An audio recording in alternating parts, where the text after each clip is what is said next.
Buenas tardes de nuestra clase de Historia de la Filosofía 2. Estamos en los padres capadocios. ¿Alguna idea de lo que vimos la clase pasada?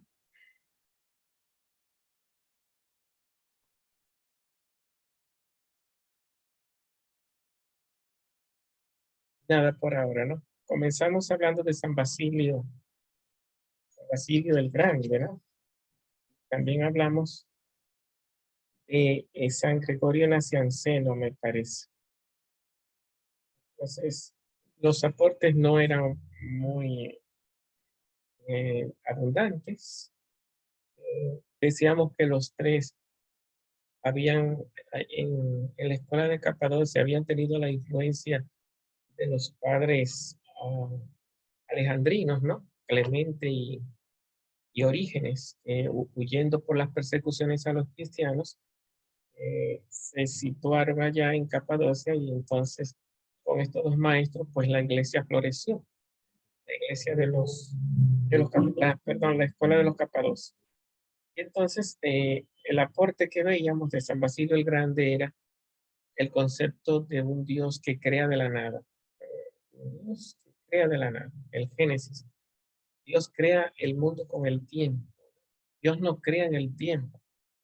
El tiempo significa inicio y término. Y antes de Dios crear, no habían inicio de nada, porque Dios no inicia, ni había término de nada, porque Dios no termina.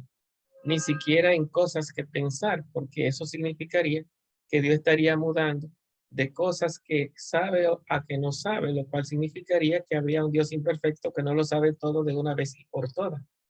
En ese sentido, la eternidad implica una plenitud donde el comienzo y el fin no caben.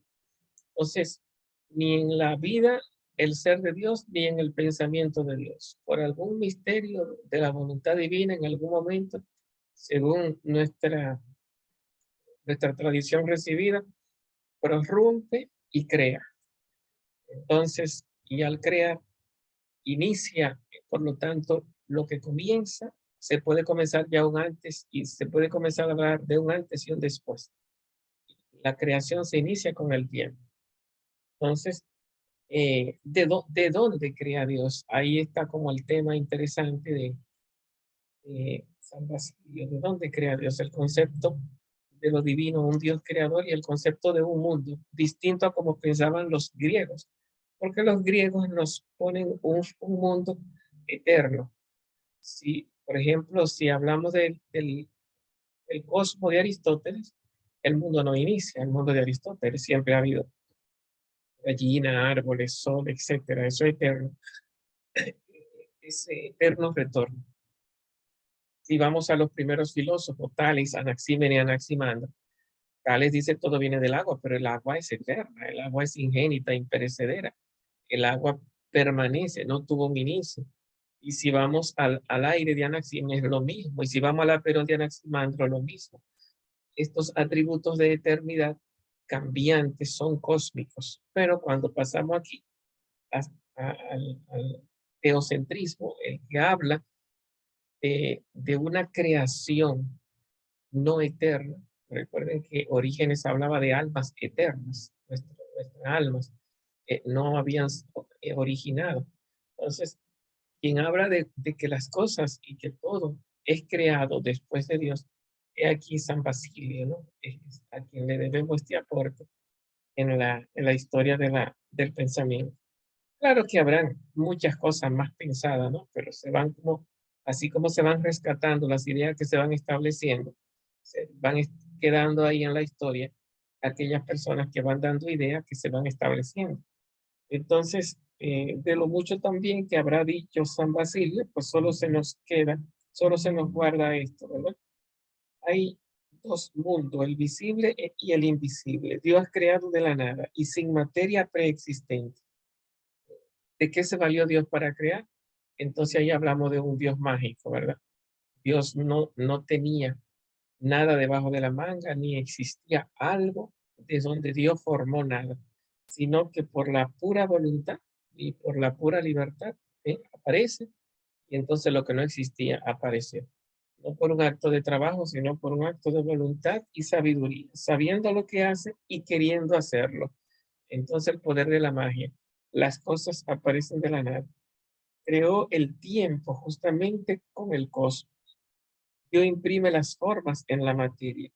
La estructura del mundo presentada por San Basilio será fundamentalmente la misma que dominará en toda la Edad Media hasta finales eh, del siglo XIV, dentro del mundo, ¿verdad? De lo que se llama el pensamiento filosófico. Atacó, recuerden aquello del alegorismo de Orígenes, porque Orígenes decía que todo lo que decían los teólogos, los profetas, los apóstoles, los que heredaron la fe en Cristo, todos los predicadores, todo lo que hablan en nombre de Dios, hablan de forma alegórica. Alegórica significa que eso no es real así científico, sino que utilizan el lenguaje propiamente hablando literario. Y que por lo tanto, cuando se trata de hacer una interpretación seria, se necesita a los filósofos, gente más doctas, más platónicos, más aristotélicos, para desentrañar todo lo que se pensaba. Entonces tuvo mucha guerra con los creyentes. Fue muy incómodo para muchos creyentes, pero como pocas personas pensaban con la fuerza que él pensaba, y terminó entonces eliminando todo el concepto bíblico y reduciéndolo a filosofía platónica y a filosofía eh, pitagórica de las almas, del mundo eterno, de un Dios que se crea a sí mismo, que no son cosas más fáciles a nosotros para pensar, a ponernos nosotros, a romper nuestra cabeza y creer el misterio. Nos es más fácil creer en lo que filosóficamente se ha pensado. Hoy día no es más fácil creer en la ciencia que en la filosofía, porque estamos en un mundo cientificista. Entonces era más fácil creer, razonar un mundo filosófico que creer un mundo revelado. Pero bien, de todas formas, todos estos pensadores, incluso el mismo San Agustín, están antes de lo que se llama el concilio niceno-constantinopolitano, el concilio de Nicea. ¿Qué fue el concilio de Nicea? El concilio de Nicea es cuando ya se reúne toda la iglesia en el mundo por primera vez. eh, bueno, por segunda vez, pero por lo menos en este momento se reunieron todos los principales para determinar qué es lo que tiene que ser creído. Entonces nace lo que se llama el credo, como donde ese credo que conocemos hoy, tanto el credo largo de la iglesia como el credo corto, el credo Dios Padre Todopoderoso, creador del cielo y de la tierra, las 12 verdades se le llama. Entonces, cuando ese credo se estableció, ya todo de alguna forma, eh, la fe de la iglesia como que se salvaguarda con ese credo y lo que adversa ese credo. Entonces ya se entiende como un no adecuadamente interpretado. No se puede ir en contra del credo. Hay que entenderlo todo a la luz de esas 12 grandes verdades para no, toda la Biblia, para uno no romper con lo que se llama la doctrina heredada, según la entendieron los padres de la iglesia, ¿no? Los primeros, ¿no? De frente a todas estas filosofías, a todos estos pensamientos, entonces se sentaron para establecer las grandes verdades. Bueno, entonces, después pasamos al segundo, que se llama San Gregorio Nacianceno. Gregorio de Nacianzos, que se formó intelectualmente en Cesarea, Alejandría y Atenas, donde conoció a Basilio. Hay, hay un Gregorio que es hermano de Basilio, se llama de Nisa. Este Gregorio se llama de Nacianzo, Nacianceno, de Nacianzo. Poco incómodo uno poder diferenciar entre Gregorio de Niza y Gregorio Nacianceno, pero bueno, por la similitud de los vocablos, pero San Gregorio Nacianceno no era hermano de Basilio, entonces se formó intelectualmente. Allí conoció a Basilio en Atenas, con el que entabló una gran amistad. Escribió sermones, cartas, poesías, De los 45 sermones que nos quedan, a 5 de ellos, él mismo lo llamó discursos teológicos que le merecieron el título de el teólogo, el apodo que le tenían a Gregorio de Nacianzo, el teólogo. Según él, según Gregorio, los hombres pueden llegar al conocimiento de la existencia de Dios a través del orden y perfección del mundo sensible, aunque no se logre conocer su esencia o sustancia. De hecho, aunque él establece eso, eso es todavía lo que la iglesia sostiene hoy. Entonces decimos que son como pedazos de verdades que hay quienes la fueron diciendo y ellos se fueron estableciendo como autoridades. ¿Qué dijo San Basilio el Grande? Que Dios creó de la nada. Y el cosmos es un mundo, todo el creado. Lo increado es Dios. Entonces Dios creó un mundo y no tenía nada de dónde crear ese mundo, sino que lo creó de la nada. ¿Qué dice Gregorio de Nacianzo? Digo, si esta verdad no hubieran sido aceptadas por la iglesia, tampoco estuvieran aquí. No es que porque ellos la dijeron son hoy día verdades eclesiásticas, sino que la iglesia se sienta en el concilio, entonces aprueba y desaprueba todo lo que los filósofos van diciendo. Entonces, digamos que su fuerza está últimamente ya por la aprobación de la iglesia. Entonces, al teólogo, a Gregorio Nacianceno, nos dice que nosotros podemos llegar a la existencia de Dios. Podemos llegar a conocer la existencia de Dios. Lo que no podemos llegar a conocer es su esencia. Curioso, ¿no? Según él, los hombres pueden llegar al conocimiento de la existencia de Dios a través de que, a través del orden y de la perfección del mundo sensible, aunque no se logre conocer su esencia. Es como si dijéramos, podemos llegar a conocer al pintor a través de las pinturas, de las perfecciones que hay en las pinturas, porque las pinturas, como no son suficientes para darse ella misma lo que son, su belleza, su arte, entonces se necesita al artista, ¿no? Entonces el arte nos habla del artista, lo cual no significa que llegamos a conocer al artista, pero sí sabemos que tiene que haber un artista, porque no puede haber arte sin artista. Entonces, algo parecido. Podemos conocer que Dios existe, porque este mundo es imposible, con todo el orden que tiene, primavera, verano, otoño, invierno, la puntualidad de la salida y llegada de los astros, eh, el orden que hay de colores, de forma, de figura en una estrella, en una rosa, en una flor, en las alas de una mariposa, en la distribución de una hoja. Todo en este mundo manifiesta siempre algún orden. Cuando uno sabe verlo de acuerdo a su propia naturaleza, tiene su propio diseño. Entonces, no solamente el orden a nivel de eh, ¿cómo decirlo así, a nivel de elaboración, sino de conciliación, de ecosistema, ¿no? El mundo. Todo él forma una unidad ordenada. Eso que decíamos, primavera, verano, otoño, invierno. Todo lleva un proceso cíclico. Entonces, a través de la contemplación de ese orden, según nos dice Gregorio Nacianzo, podemos llegar a conocer la existencia. Sin embargo, eso no significa que lleguemos a conocer la esencia. Aunque Tomás, en la cuarta vía, se arriesga a conocer más allá de la existencia. No, lo que conocemos de la existencia de este mundo nos habla de la existencia de Dios.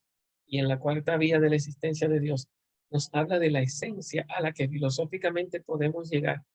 Déjenme decirlo, la teología no nos habla de la esencia de Dios, la revelación de Dios. O sea, la Biblia, y la historia teológica no nos habla de la esencia de Dios. Nos habla del cómo es Dios o lo que Dios ha querido revelar de él. No es si es gigante o todopoderoso o qué tanta fuerza tiene. Lo que Dios ha querido revelar de él en la persona de Cristo, en su muerte, en sus manifestaciones en la historia, es que es amor. No qué es, sino cómo es. No quién es sustancialmente y esencialmente, sino cómo es de frente al ser humano, padre, eh, amigo, aquel que muere por la humanidad, Cordero de Dios, luz del mundo, sal de la tierra, pero no se ha revelado como sustancia. que se ha revelado que existe, pero no en su misterio sustancial. Entonces, ¿quién llega al misterio sustancial de Dios? La filosofía, eso es un trabajo nuestro. Es el conocimiento. El hombre es capaz de Dios y según este filósofo, conocemos su existencia, pero no su esencia. La iglesia hoy no afirma que no conozcamos su existencia. Dice, el hombre es capaz de Dios, sin decir si llegamos a su existencia o a su esencia. Pero de hecho, a la luz de Tomás de Aquino, llegamos tanto a la esencia como a la existencia. Llegamos a saber que Dios existe y conocemos su sustancia. Claro, no directamente, de que mira, ya veo a Dios, sino de alguna forma, por analogía, por analogía. ¿Qué significa por analogía? Conociendo cómo se construye una casa, conozco cómo se construye la naturaleza. Conociendo qué se necesita para construir y el orden de perfección que hay en la naturaleza, conozco al que pone la perfección. Porque todas las perfecciones que están dadas tiene que tenerla el dador. Entonces, por ahí se iría, ¿no? Dios es superior a todos los seres, nos dirá Gregorio de Niza, perdón, de Nacianzo. Es un océano infinito e indeterminado de esencias. Y eso no es la existencia. Él dijo que no se le podía conocer por su sustancia, sino porque la existencia a través del orden. Sin embargo, fíjese cómo ya está hablando de la sustancia, dice. Un océano infinito, indeterminado de esencias. La esencia es todo lo que existe en su perfección. Entonces toda la perfección está infinitamente en Dios. Dios es infinitamente perfecto. En otras palabras, un océano infinito. Utiliza la metáfora del océano infinito e indeterminado. Fíjense que esas dos palabritas, infinito e indeterminado, la utiliza Anaximandro para hablar del apeiron. Dice, no dice océano, Anaximandro dice el arjé es lo infinitamente indeterminado o lo indeterminadamente infinito. Infinito porque está en todas partes, en todos los seres. Indeterminado porque no tiene una identidad propia. Entonces, sino que asume todas las perfecciones. Pero curioso, la asume porque no la tiene. Entonces se niega lo que se llama las perfecciones que recibe por no tenerla ese ápero indeterminado. Aquí es lo contrario, porque aquí no encontramos un ápero que no sea perfecto, sino un océano eh, eh, que tiene todas las perfecciones. Vamos a decirlo de esta manera. Si tú te dan limonada, digamos que la limonada es lo original. De la limonada tú puedes sacar limón, agua y azúcar. ¿Por qué? Porque en la limonada hay limón, hay agua y hay azúcar. Es como si dijéramos la limonada, están todas las perfecciones. El limón ni es agua, ni es limón, ni es azúcar, pero en él están todas las perfecciones. Es algo así. No es que el ápero de Anaximandro tenga todas las perfecciones, ni es agua, ni es azúcar. Es una limonada, la limonada de Anaximandro, sin agua, sin azúcar y sin limón. Mientras que la limonada de San Gregorio Nacianceno es una limonada con agua, con azúcar y con limón. Recuerden que la limonada de Gregorio es Dios, no ápero. Mientras, aunque ambos son principios, el ápero de Anaximandro es de donde todo viene. El arjé de Gregorio es Dios, de donde todo viene. Pero todo viene de Dios porque Dios todas las perfecciones en este pensamiento. Mientras que en Anaximandro eh, las cosas vienen del ápero, pero no porque tiene todas las perfecciones, sino porque las recibe. No la da, sino que no la tiene. Es negación. Entonces, eh, con, contra el apolinarismo, defiende la integridad de la naturaleza humana en Cristo y de este modo expone su visión antropológica según la cual el hombre está compuesto de cuerpo, alma y entendimiento. Aunque el entendimiento no es distinto del alma, sino una fuerza del alma misma y por tanto parte integral de la naturaleza humana. Por consiguiente, Cristo, al asumir la naturaleza humana, ha tenido que asumir también el entendimiento humano, pues un hombre privado de razón es simplemente un animal. Bien, un minutito.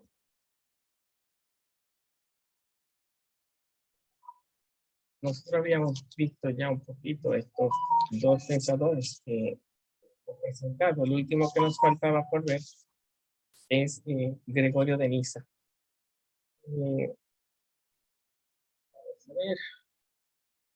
Nos dice que Gregorio de Niza, hermano de San Basilio y amigo de Gregorio de Nacianzo, fue más especulativo que los dos anteriores, aunque no estuvo a la altura de ellos en elocuencia y en su ni en su energía espiritual. O sea, era un tipo más apagado.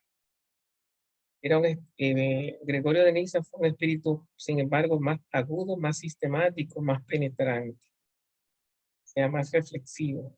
Entre sus obras hay que destacar gran discurso catequético, exposición sistemática de la doctrina cristiana, decálogo sobre el alma y la resurrección, y réplica a la obra platónica del Fedón contra Eunomia, respuesta a este escritor que había dirigido una obra contra Basilio de Hominis, que es de gran interés para conocer su cosmovisión filosófica. En este tratado presenta una visión cosmológica y antropológica, sirviéndose para ello de la Biblia y de la filosofía helénica, especialmente platónica.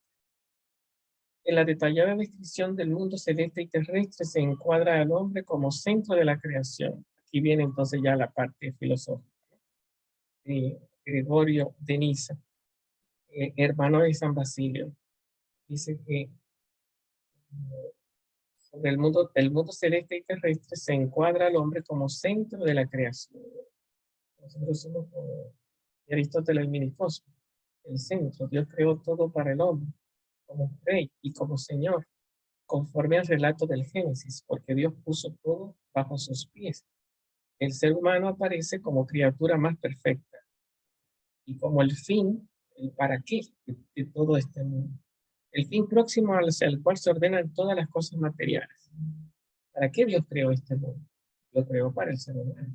¿Y por qué crea al hombre? Pues el hombre no es para el mundo, sino el mundo para el hombre. El sol, las estrellas, los astros. La creación entera tiene al hombre como fin, al ser humano como un fin, no como un medio. Entonces el ser humano, en cuanto a microcosmos, recuerden que este es un término aristotélico, que el ser humano tiene todas las perfecciones, en cuanto a microcosmos, es síntesis de las perfecciones del universo. Sí, eso es aristotélico, pero lo encontramos también aquí en Gregorio de Niza. Es la síntesis de las perfecciones del universo que de un modo escalonado se resumen en él. Sigue siendo aristotélico. En el cosmos todo está perfectamente sincronizado. Del mundo material se asciende a través del reino mineral, vegetal, animal, hasta desembocar el ser humano, que es una criatura racional. ¿Sí? Seguimos siendo Aristóteles. De forma escalonada, todos los seres inferiores de la naturaleza se encaminan hacia el ser superior y más perfecto, que es el ser humano. De este modo, el hombre es fuente de unión entre el mundo material y el mundo espiritual. Entonces, estamos hablando no de un puente teológico, sino de un puente filosófico. El hombre como microcosmo resume en sí las perfecciones de los seres, de los demás seres inferiores del mundo material, uniendo en sí los tres reinos de la naturaleza, el nutritivo, el sensitivo, el intelectivo, correspondiendo a la división tripartita de San Pablo, cuerpo, alma y espíritu. Suena muy queriendo ligar el mundo de Aristóteles con el mundo de San Pablo, ¿no? El nutritivo, el alma vegetativa, sensitivo, el alma sensitiva de los animales y el intelectivo, el alma racional. Entonces, dice que San Pablo habla de cuerpo, sería como la vida vegetativa, alma, como la vida racional y espíritu. ¿No? Alma sería como la vida del animal en este caso y espíritu como la vida del hombre. Sin embargo, Gregorio de Niza prefiere considerar y ver al hombre más que como microcosmo, como un pequeño Dios. Aquí está su aporte, porque todo lo que hemos visto es una repetición de Aristóteles. Entonces repetimos esta parte, que es la más bonita. Gregorio de Niza prefiere considerar al hombre como más que como un microcosmo, como un pequeño Dios, o sea, no como un minicosmo, sino como un mini Dios. Y por lo tanto, asume el nombre de microceos, microceos, teología, ¿no? Microceos, lo cual significa, aquí sí, sí, ¿cómo se llama? Si Aristóteles nos llamó microcosmos, la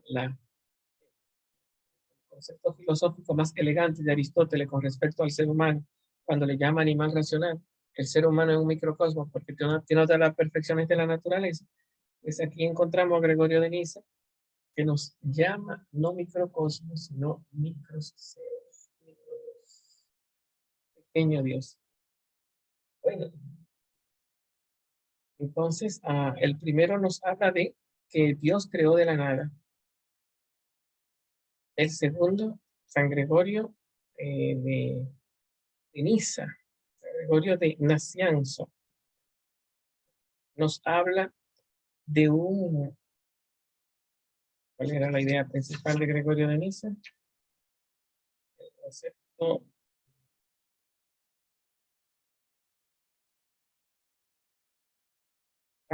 el conocimiento de Dios, el conocimiento de Dios, ya que siguen siendo, ambos miran, uno mira a Dios bajo el aporte del creador y el cosmos de mirada creada, aunque no vemos su consideración del hombre, mientras que el segundo nos habla de cómo llegamos al conocimiento de ese Dios.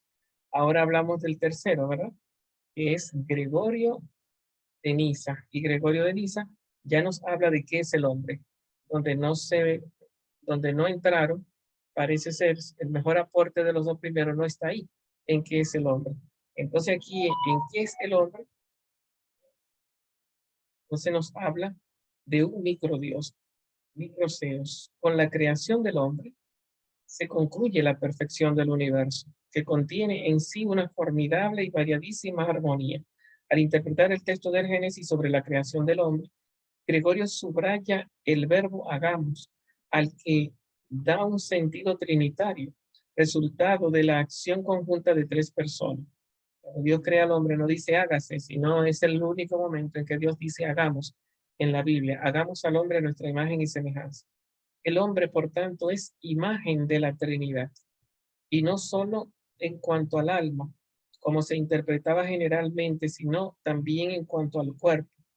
Esta interesante visión antropológica será recogida durante la Edad Media, sobre todo por San Buenaventura, en donde el hombre se manifiesta en toda su dimensión relacional. Recuerda que Platón influyó mucho en entender que el cuerpo era malo, el alma es buena y el cuerpo es malo en esta época de los padres de la iglesia. Ellos eran muy platónicos. Entonces aquí hay una literatura diferente, ¿verdad?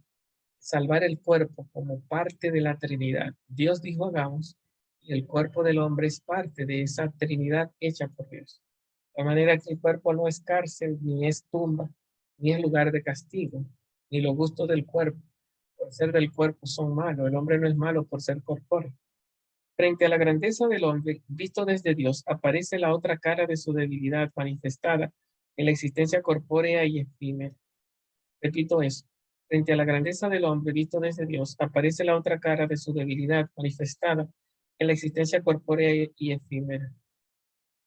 Cuestión difícil de resolver, y para clarificarla, Gregorio recurre a la tesis de su doble creación, que tiene resonancias filonianas.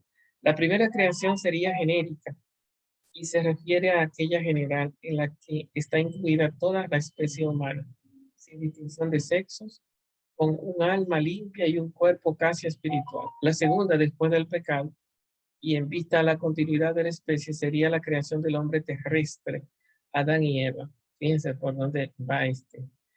Ya ahí se descuartizó todo.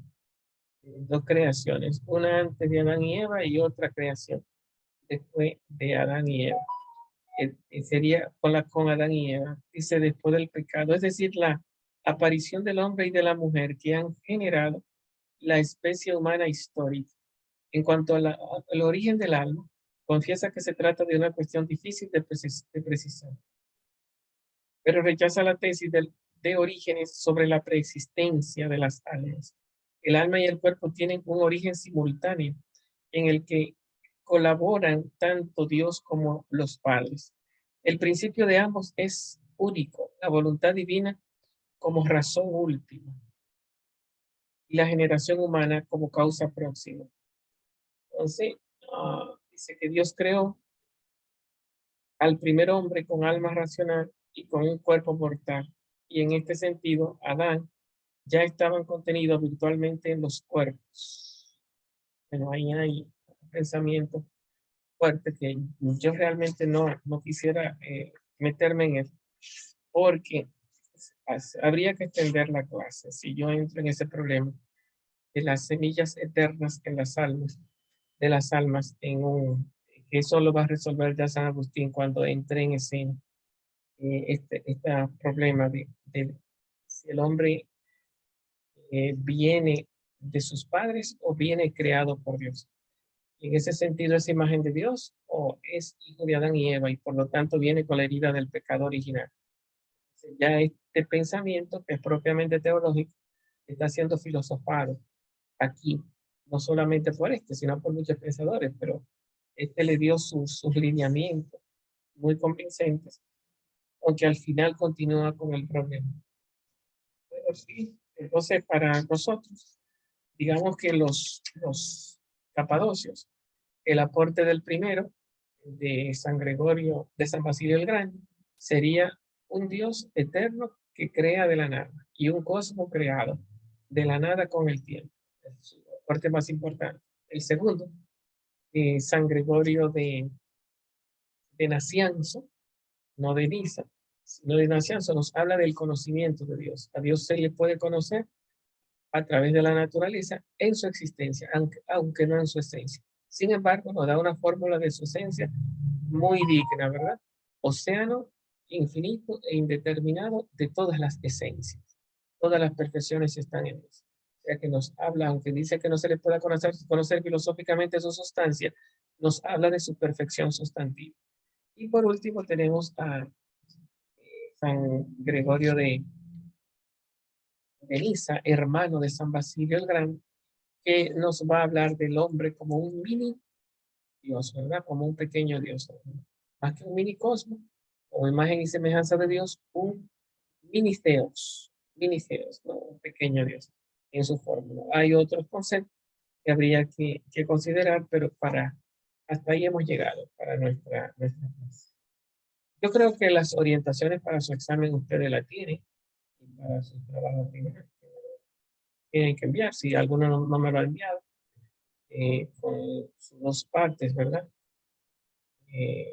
Buscar uno de los videos que hemos trabajado, resumir lo que dice sobre un tema el profesor, lo que se dice fuera de las clases nuestras por otro autor, hacer un resumen y después hacer una tercera hoja comparada. Serían como 3 hojas. Lo que digo yo, lo que ustedes encuentran de ese mismo tema y una tercera hoja comparando, tomando usted de una posición, poniendo a discutir lo que dijo el profesor con lo que dice la otra persona, sin que me pase de 3 hojas el trabajo final. Y ya para el examen final, yo estaría solamente entrando uno por orden de llegada. Ustedes se quedarían en la sala de espera de eso. Entonces, cuando entren, pues entonces usted presenta el tema que a usted más le interesó, más le gustó, mejor domina. Yo le bombardearía con algunas preguntas y de acuerdo a su respuesta, ganaría los 30 puntos, si le va bien. De acuerdo, maestro. Si tienen alguna pregunta. Sí, por favor, para que me ponga presente, maestro, que ingresé un poquito tarde. Giovanni Pérez. Eliani. Me preguntaba, maestro, ¿cuál es el tiempo máximo para la exposición? Normalmente yo digo 5 minutos. Porque llega un momento en que yo me desespero y comienzo a contar ya porque el hecho de que haya un grupo ahí esperando no me permite a mí dejar. Ustedes son grupos pequeños, pero me parece que puede haber muchas personas. Se va a cerrar. Adiós. Bye.